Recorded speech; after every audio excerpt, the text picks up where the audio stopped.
Thanks, Doug. Guys and ladies, I'm not here to say a whole lot to you. Doug asked me to share some experiences that I've seen. At one time, I was a father coaching my son as well. We came through COYBL. We loved this league. We loved everything about it. So I just want to cover a couple things that might help you guys as you guys are coaching your kids and other kids coming along the way. This is my 32nd year at Dublin Coppin. It's my 38th year as a head coach overall. I met one of the old students right here from Meggs High School. I got out of the car when I pulled up here and I saw the first two license plates. The one says "at a game," brought a big smile on my face, that we got passionate people that really love sports. And then I see another from Illinois, and I said, man, we got people from all over coming to this little place today. So good for you as adult leaders for our kids and doing things. And as we go through a couple of ideas that I have, I'll tell you, number one, we got probably the bigger responsibility today as a coach than we ever had before. We are finding more issues with children, whatever it might be, and however it came on, it's there. So I put down a couple things that I think with this responsibility, what is my entire role? But number one, the key, I think, to being a good coach at any level, especially at this level, is organization.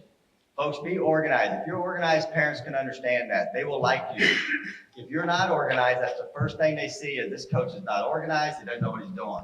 You can know what you're doing and be unorganized, but you'll look a lot better if you are organized. So when you have your practices, instead of having one person sitting, taking ground balls and 8 people behind them waiting their turn, try to break it up. I know when I was, and still today, we try to get as many people as we can coach at the high school level with us at Coppin, but we also, when I was coaching at the younger levels, hey, moms and dads, you're going to be here anyway. You're going to be here at the chair watching your son or watching your daughter play. How about you take this little drill here, and all you have to do is sit in the chair and toss smush balls or wiffle balls, let them hit. That's one station. By doing that, you're getting your parents involved. You're getting a lot more reps for the guys and girls that you might have in your squad. So I think organization is the key. Try to stay organized as best you can. Of course, what we try to do, and I think as you go through your practice plans and go through your games, sometimes it doesn't work out. If you've got 5 or 10 minutes to work on a certain drill or work on a certain event, if it doesn't work out, skip it and go to the next one anyway. We'll come back to that tomorrow because we're going to waste a lot of time trying to figure this out. And maybe I got to reevaluate myself. Is this too much for these children, or am I not teaching the right way? So if I'm not seeing the results, move on and come back to it the next time. Communication, that's probably the biggest with the organization. We've got to communicate more now with our kids and our parents than ever before. So it's a two-way street, especially at this level when you're starting. I've talked to a lot of people, 8s, 9s, 10s, 11s. You got to communicate with the player, but also communicate with the adult what you're trying to do. If you show a plan of what we're trying to do, I think it made it easier for me, for the parents to buy into it and say, okay, I understand. At the same time, as we work on this, folks, you can do this at home as well because we're seeing less kids play on their own at home during the time that they should be developing. That's what should be developing them as parents are working with them. But hey, go out in the backyard and throw. Let's get that arm up. Let's do certain things. Let's change this grip. Let's do whatever we're working on. Hitting wise, we're swinging uphill. Just go out in the backyard and swing your bat. Swing it level. Okay, get your stance and stride. Pivot on the back foot. Give them 3 or 4 pointers, not a ton. Give them 2 or 3 or 4 pointers after every practice to go home and say, here's what I want you to do before the next practice or the next game. Number 3 I have is patience. Yeah, not everybody's on the same page. And some people, with what we're finding, what I'm finding, even at the high school level, we're like 5 minutes and we're lost. We got to move to something else. That's why, for me, I see at Dublin Coppin, we're not so much, but I see the energetic child they want to run. So soccer and lacrosse is getting bigger because they get to run, and they can run without getting yelled at and getting to spots. Whereas in baseball, you got a little time. So I tell our guys between pitches, hey, play around a little bit, turn around, look at the crowd, do whatever. But during the pitch, we got to creep step, we got to be ready to go. So you have breaks in between, but teach how those breaks are supposed to be used. But that patience with each kid is a little bit different, and just stay under control at all times and say, here, I'm presenting this, let's try to do it. Laugh and giggle with the kids as we're playing, as we're practicing, but also give good advice that's going to keep them on the right page. Number 4, I put understanding the individual and understanding the parents. We're getting ready to start our season. I just got 2 emails. Hey, this kid is going through a divorce and he's not handling it well. There's other things going on in life that are more important to that child right now. So understand where they're coming from. No, do you have to go in depth and try to be their counselor? Not really. I don't see that. But say, you can make this. Let's just say, give us 20 minutes of just thinking about baseball, and let's get away from that life that you're trying to avoid. So patience and understanding, I think, go hand in hand, and we have to have that at all levels. And the last thing I put down for ourselves is leadership. You're the leader. Set the good example. Be the person with the energy. My biggest thing right now is energy with our players. I'm seeing a lot more students now than ever before introverted. And I think it goes back to the amount of social media we have. We're always texting. We have that phone handy. We can send this stuff out right now, but I have a hard time talking to you one-on-one. I talked to a parent here a while back, and he said, you know what, my son is kind of afraid of you. I said, what do you mean he's afraid of me? He's bigger than me. I'm 5'8", and I weigh 150 pounds. He could kick my butt. He shouldn't be afraid of me. I'm never going to lay a hand on him.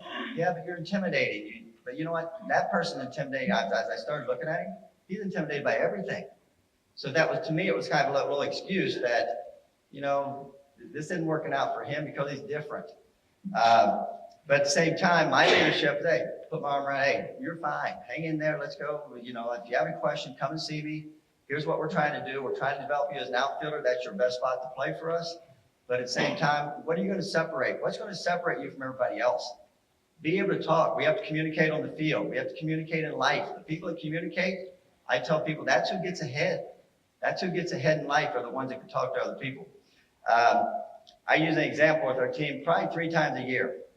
I say, guys, we have part of you. I don't own dogs, but I love dogs. I said, we got 2 dogs. We got this wire-haired terrier, that little dog that just yips around all the time. You guys know what I'm talking about. They say, yeah, we have dogs. We understand that. Then we got this other dog, is a basset hound. This basset hound is a beautiful dog, floppy ears, blinks slow, walks slow, doesn't do anything real fast. I said, they're great dogs, but if I have a team of baseball players, I want you to be like the wire-haired terrier. I don't need basset hounds. We don't need bodies. We need players. We need energy. So bring your energy and use it. If you have energy in soccer, you're running all the way down the field. If you don't have energy, you don't play that game. So trying to get our guys to play with energy versus just being a body out there, which sometimes I call the walking dead. We don't need walking dead. We don't need bodies. So trying to get the energy out of them. But I know myself, I've got to be that leader. I've got to be the wire-haired terrier. I've got to be the one that's energetic and talking and moving and yelling praises and confidence. But at the same time, being stern about things that are not going right and say, we got to do these things better. So I think that's our responsibility as a coach. Try to be that good leader that you want the other people to lead. On the field and off the field. Energetic with your parents, they'll see that. And when you have a recent group, it's a lot more fun. The parent coaching, you guys, most of us here are parent coaches. I went through it, and you know what? And it's not always easy for your own child. Don't forget that that's why you're really there. We need varsity coaches, college coaches. We need these parents we need you to be coaching. Otherwise, we don't have enough coaches. We're having a hard time now, I see, in the upper levels trying to get coaches that are qualified and do a great job. But at this level, this is where it starts. This is the base. I've seen over the years where guys come into school at Kaufman and they were travel team players. They did not end up playing college baseball or high school baseball because, hey, we had a bad year at age 10. We had a bad year at age 11. I quit playing because of my coach. I said, guys, one coach should never run a person out of the game. Just stick with it. Try it again. Maybe you'll like it. Maybe it'll be different. Some do, some don't. But on your own son as well, or your own daughter, guys, when I coached my son coming through at the Dublin schools, we never really talked baseball unless he wanted to talk baseball. But we threw in the backyard all the time. But once he wanted to throw, we'd throw. Once he started throwing the ball all over the place, I'd say, I'm done. You're not into it right now. No, come on, Dad, let's keep going. No, we're done. Let's take a 10-minute break. And I said, all right, you want to throw again? Sometimes he'd say yes, sometimes no. It's okay. We're kids. We're 13, 12, 11, 10 years old. Right? Let them make mistakes. As we do mistakes, failure's good sometimes. But praise failure. Guys, that's why we do fail. We learn from failure. So it's okay to fail. It's okay to make an error. Those things, it's okay to throw the wrong base once in a while. But let's learn from that. What did we do when you threw to when you threw to third base, the guy from first that just hit the single, should have been a single, throw to second, the guy at third was safe anyway. So just throw to second base, and that way we got guys at first and third. We got a chance for a force out. So those are things that I thought were important for us. But it's great to be a parent coach because you're right there, you're with your child, you're watching them grow up, but sometimes it's bad because you're getting criticism that the only reason this kid's playing because his dad or mom's helping out. Hey, you can't control that. But you're going to be fair, try to be fair to everybody, which I know you are, and you try to do your thing. But what I would also say is that when we played, we told our kids that, hey, even though we play travel, we're going to play kids in different positions. Trying to pigeonhole a kid at first base only, or shortstop only, or center field only is not good at age 9, 10, 11. Experience the whole thing. Experience all the positions. So what we would do is, we have certain kids that love outfield. You're a full-time outfield, but we're going to play you in different spots. And then you've got certain people that we love infield, but other kids want to play back and forth. And moms want their kids to play back and forth, and dads want the same thing. So when we had our fast pitchers, we had two of, what I recall growing up, we had two fast pitchers. I'd put my best shortstop and my best third baseman over at first and second because most of the balls were going to that side. The kids on the left side, they weren't getting as many balls, but they got to play shortstop and third. When our slow pitchers came up, we reversed them. And they didn't get as many balls at second. So as a team, we were winning more because they had less opportunity, but they're on their field. They're in the right spots, and their parents were very grateful that we moved players around. Even in big games, this is a big game. We're going, this is a tournament or this is a league champion situation that we need this game. And now all of a sudden, God, you're putting our best shortstop at second? Well, we were going to because we had our top pitcher that most kids swung late on, and we found out, guys, other coaches were saying, how do you figure this out? Well, it's not that hard. I didn't tell my secrets, but it's like, hey, this is the way it works. So you can move people around according to your pitching staff. So try that and see if you like it. And I think you'll find your parents will like that idea as well because my kids get to play a lot of positions. That's awesome. When we talk about the game of baseball, we talk about the 5 tools of baseball. Okay, that's what the major league guys are talking about. The 5 tools, it goes all the way down to our level. The 5 tools of baseball, the number one thing that every sport, especially baseball, looks for is running speed. If you're fast, you can play the game at a different level. You're going to stand out because you've separated yourself. So number one thing all the way to the pros is speed. Okay, number 2 is your arm. Your arm and your arm strength.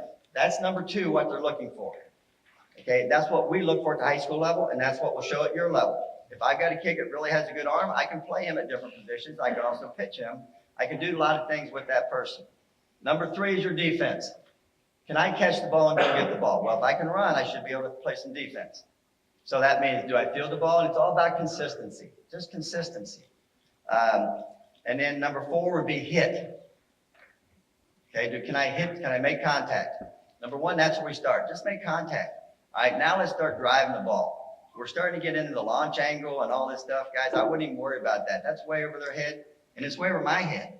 I don't even like to do it with my high school guys because I'm seeing kids take lessons and working on a launch angle, and they're playing themselves right out of the varsity lineup. After they were good as a junior, they come back as a senior, and I have to say, you know what? If you continue that swing, it's hurting you right now. It's not working. I know you paid $1,000 to get it. You've been in someplace taking it here all winter, but you're going to play yourself out of the lineup. When they play themselves out of the lineup, you know what? Then no one's happy.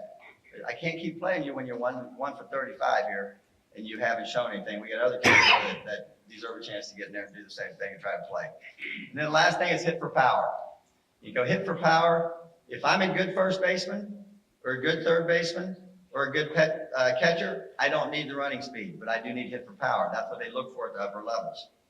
The shortstops, the second baseman, the outfield should be able to run. If you don't have that, just do with what you can, but that separates you in a negative way versus a positive way. So understand what the 5 tools can do for you. But what I tell our guys is this, okay, let's say that you're throwing. You don't throw as hard as the person you're competing against. So what do we do to make ourselves better at that position than the person that throws harder across the diamond, has a stronger arm? Well, number 1, the key is get rid of the ball quicker. If I can get rid of the ball quicker, I've equalized myself to the point where I can compete with the person with the stronger arm. If I'm a pitcher and I don't throw as hard as the guy that's above me that throws harder, how do I equalize myself to that guy? Well, I'm okay with throwing slow, because slow and slower gets people out. So if I can throw strikes and not throw the same pitch and change eye levels and throw one down, one up, one down, one across, just keep moving them up. If I can do that and stay on the plate, I'm probably going to be just as effective as the guy that throws hard. And people look at a kid that's throwing hard and say, wow, this kid's going to be good. Well, this other kid could be good too. So those are some things that I think we look at, but I always try to tell our guys that don't have the skills, how can you separate yourself for those that do have? I mean, talking about the 5. We don't have to hit for power, but we have to hit for consistency. Be a smart player. Know the game more than the other guys around you, and that will stand out in a positive way. So as we look at those things, again, they're positive things, but we need to discuss those and say, here's what you do well, keep working on those. Here's what you don't do so well. How can we make those better? And that gives them an ownership in what I need to do to improve myself. But we are seeing kids that only practice when you call practice. Hey, do this on your own. Just swing the bat. Just work on jump, again, a quicker start. Go out in your backyard and work on your leadoffs. And think that will help you along the way. So hopefully they do get some practice on their own as they're home and you're not supervising. Doug wanted me to talk about showcases a little bit. And we're seeing that more and more at so many levels. The ranking system that we're having through all of our associations, our different groups, they're kind of good, but they're also kind of bad, because every mom and dad saying, how did that person get on there? How do I get on there? And what we don't know is really interfering with us as parents. Because if I've never had a child go through this, and I'm listening to Joe Blow over here telling me, oh, this is what you have to do, I kind of assume that that's what I need to do. But at the same time, the showcase thing, to me, and I've seen a lot of them, number one, they cost a lot of money. It's extra time. They're usually associated with tournaments. But my thing with our guys is, if you're going to a showcase, guys, make sure that you understand what we're getting out of the showcase. If I'm going to a high school showcase, and a lot of our 13s is coming up, and we've got the lower levels now because we're ranking these guys, is that what can you do different to separate yourself from everybody else? Number one, let's go back to the 5 tools. If I can't run, don't go to showcase, because that's the first thing they're going to do is run you. Okay? And usually they run you into 60. Why do we run to 60? I asked a couple pro scouts in the last 10 years, why do we run to 60? There's no reason we run to 60 in baseball. We run from first to second, or home to first to second, second to third. As an outfielder, the most we ever run is about 40 to 50 feet. That's on a high ball that's over our head or in the gap in the outfield. We don't run that. Well, you know what? We don't know. It's what we've always done. But we run to 60. And the biggest thing we look at is what you have in your first 4 steps. Your first 4 steps tells us if you can run or you can't run. If you can't get out of the box, if you can't get those first 4 steps in the leadoff, that's what difference in being safe or being out. So those first 4 steps. So when you do your drills for running, work on your first 4 steps. When we do our sprints, we run our first 4 to 6 full speed, and then we jog or coast to the end. Okay, we run our first 4, we get in the leadoff position, we go. Leadoff position, go. All we're trying to work on is a good crossover and we don't have to break it down to big stuff. I mean, do we need to start off low? Yeah, ideally. Do we need to pull the arm? Do we need to do certain things? Yeah, ideally. But if the person isn't getting turned and they're taking that little step forward before they get turned, let's correct that. That's going to make you a little bit faster. But those first 4 steps are huge, and the showcase is going to run you in that. Number 2, and this is Major League goes by, if you're a 7 second or less, 60, you've got a chance to play Major League Baseball. That's where the average speed for Major League Baseball is 7 flat or less. So we don't expect a 13 or 14-year-old to be there, but we expect you to be one of the top guys in your class if you're going to get to that later on. So we do the running. Then we do the throwing. They're going to throw from a distance, or they're going to throw with accuracy, but they're also going to probably put a radar gun and say how fast are you throwing. Now when we go to showcases, they'll have a screen back here at first base. You take your throws from shortstop. We gun you. Are you throwing at 68? Second or third, you take the same distance. You got 2 cones out there where it's measurable. And we're making our throws. If I'm making those throws and I'm throwing for 13, 14, I'm throwing 78 to 80, That's pretty good for that age group. And you can go online and find all this. What should I be able to throw at this age? If you Google that, there's so much stuff there now. You can get practice plans, you can get drills, you can get all that information. So you start using that to your favor, because a lot of parents are, and they're checking out to see if you know this stuff from the backside. But then they're going to throw, and they're going to check your arm strength. They may let you hit, depending on how you did on the first two. So if I paid $135 to go to this showcase, and I ran 260 times, and then I got 4 throws from shortstop, and then if I get a hit, I get 5 swings. And they're going to evaluate my whole career or my whole athletic ability on those 12, those eight items. Now the pitching will be separate, because the pitchers go down to bullpen. And sometimes they'll play a showcase game afterwards, and if you're one of the top guys, we're going to put you on the mound. A lot of showcases will tell you, we've got college coaches here to see you. That's true, but it's not true, because you'll go to a lot of them and there's nobody there. Oh, we're going to send those out. They were supposed to be here, but it's become a big business. Baseball's become a big business. And what I try to do is say, you know what, I don't mind you taking somebody else's money, but I really don't want you to take my money. I don't want you to take our kids' money. And I will tell kids this, listen to this, you also have to pass the look test. If I'm 5'8", and I weigh 135 pounds as a junior or a sophomore or a freshman, no one's going to look at me and say, boy, that kid stands out. What stands out? We had Brady Quinn played for us. We won the state championship in 2001. He was a sophomore. He was 6'4" and chiseled. When he walked around, you could just stare at him and say, man, that's a good-looking kid. That kid's athletic. So I'm not saying everybody has to be that, but then if I'm not that person that passed the look test, I've got to be able to run, or I've got to be able to throw, or I've got to be able to hit. We say it to our high school guys, if you can do 2 of those well, of the 5 tools, if you can do 2 of those well, you can play college baseball. If you can do 3 of those well, you can play major college baseball. If you do 4 of those well, you're draftable. Okay, so that's where it starts as far as trying to educate our guys to where they want to be, but also saying, no, you don't have a chance. I would never tell anybody that. But at the same time, it's going to be hard. It's going to be a lot harder than you think to get to where you want to be. I also encourage our players to play more than one sport. Baseball is fun, but what we're finding is when you develop all your time into one sport as a 9-year-old, 10-year-old, 11-year-old, you're missing a lot of opportunities with friendships and with other situations that you'd enjoy. So we try to make sure that try to play 2 sports. If you want to specialize, know your individuals, know your guys. I get it. You love baseball. I hope you keep that passion forever. And when baseball ends, hopefully you'll be a coach, because that's what we need. But at the same time, try football. Get in the weight room. You need some strength. Okay, learn some things about leverage and balance. Learn some things. Try wrestling.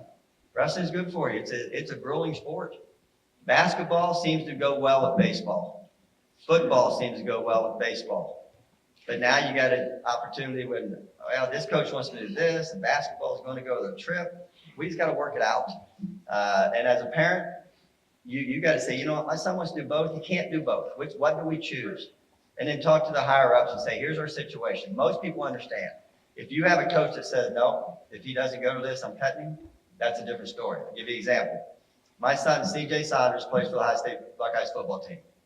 He went to Ohio State as a 3-star guy, or a 3-sport guy in football, basketball, and baseball. He only played football his last 2 years, junior and senior year.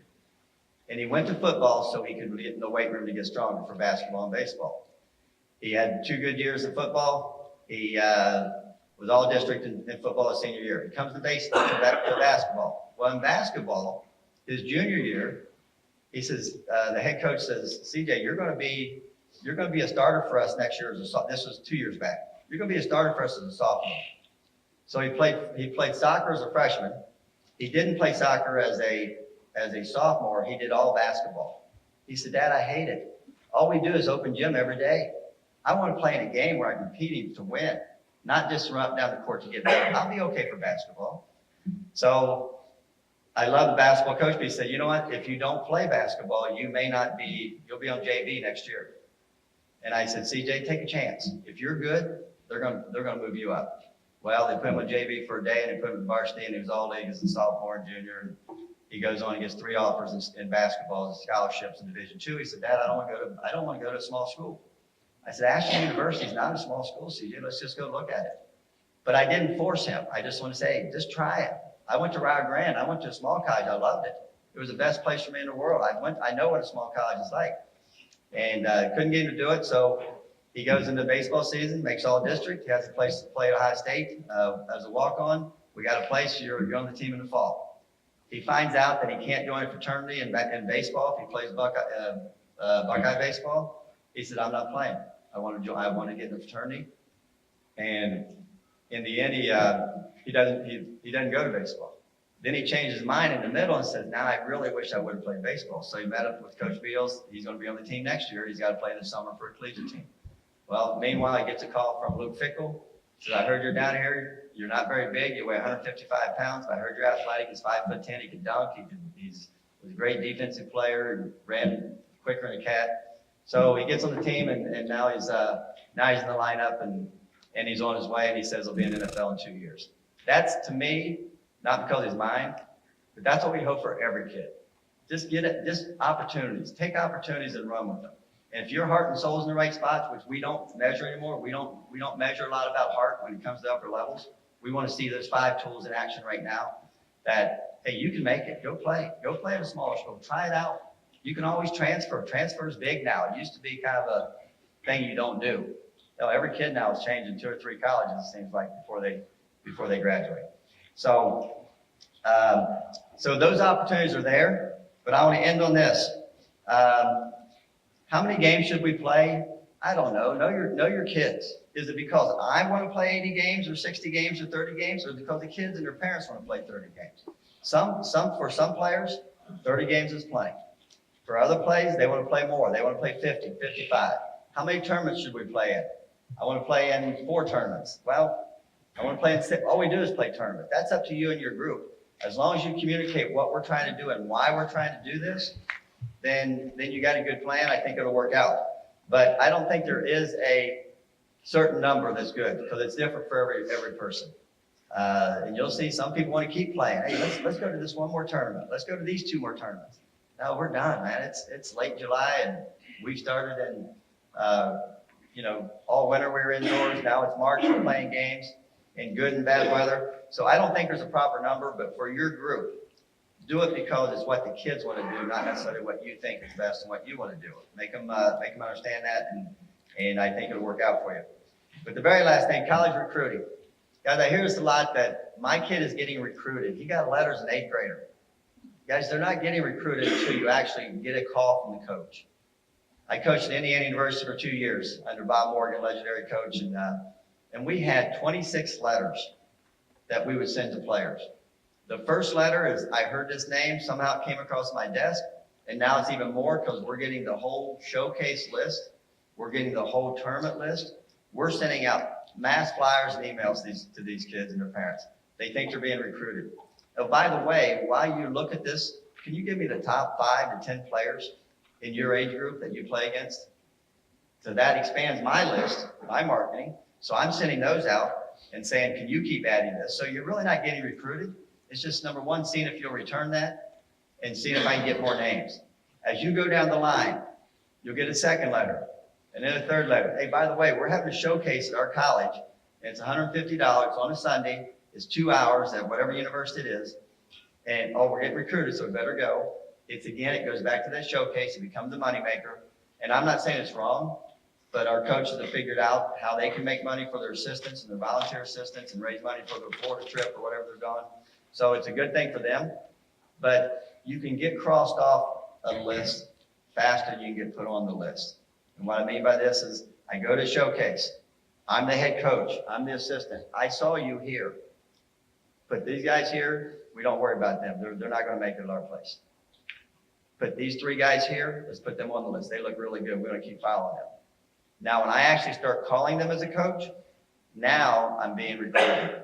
So when you talk to your player, your parents, about, oh yeah, how do I get recruited? I got this letter. What do you think? Send it back and see where it goes. But you're not getting recruited until somebody calls you on the phone or texts you and invites you to come to campus. You're not even getting recruited when they say, come to our showcase. It's just another way for us to make money. It's become big business. And we'd like to actually see you, and I don't have to drive someplace to watch you play. Or I can see you and like you, and then when I go to this tournament, I see your names on the roster. Okay, I want to make sure I'm at this game to watch this person in live action.